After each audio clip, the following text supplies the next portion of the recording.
What's up, guys? So I'm going to be giving you a quick trick that I use to help reduce my morning anxiety. Sometimes it actually kept me from having any anxiety at all through my morning period. And the morning, guys, is super important if you're trying to either manage anxiety or recover from anxiety. You got to get into that morning flow, the routine. It's going to dictate how the rest of your day goes. So I want you guys, if you don't have a routine or anything, you need to establish a morning routine.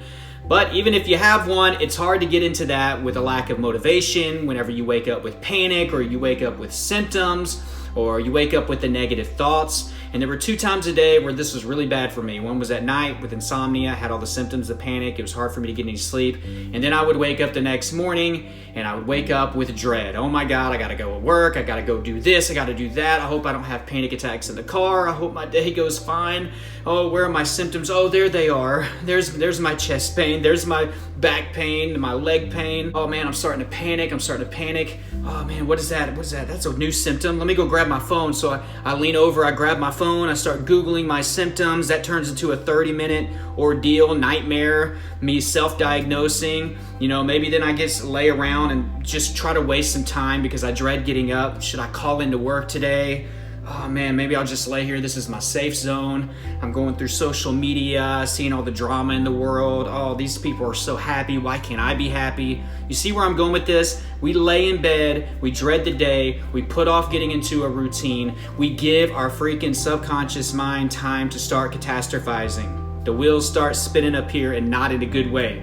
We have the negative thoughts lead to symptoms. We get caught up in the vicious cycle right from the get-go.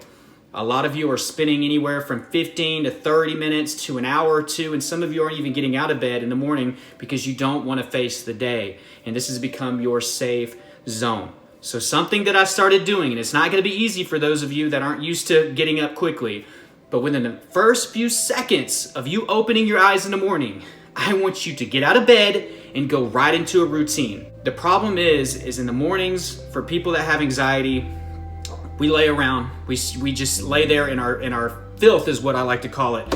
We lay there in our symptoms and our negative thoughts, and that dictates really the flow for the day and how that day is gonna go. Now you're going into the nighttime with a bad negative attitude, okay? So within the first few seconds, get up. Once I started doing this, things changed a lot for me. I noticed that, sure, there were still some symptoms. You gotta understand the subconscious is gonna be on autopilot, so there still will be symptoms probably. It'll still try to give you some negative thoughts and talk you out of things, but it's not going to be anywhere near as severe as laying in bed, letting your subconscious take control, and then responding in fear to the subconscious, keeping that cycle going. And now you've wasted anywhere from 30 minutes to a few hours laying in bed. You're not going to get to that routine. You're not going to do the things that you need to do to make your day go better. So tomorrow, whenever you wake up, within the first few seconds of your eyes opening, get out of bed. Don't give your subconscious time to talk you out of your day, your morning routine, that exercise, that mindfulness. Don't let it talk you into calling into work. Don't let it talk you into canceling plans, all right? Don't go right into body scanning or give yourself time to do that, to look for symptoms. You will find them, all right? Don't think about your life and how it's been going. Get out of bed, go right into a morning routine. I'm telling you guys, if you start implementing this, if you're up for the challenge, you will see a huge difference, not only in your morning, but how your day goes. Now understand, I said a lot about a routine, right? I talked about a routine.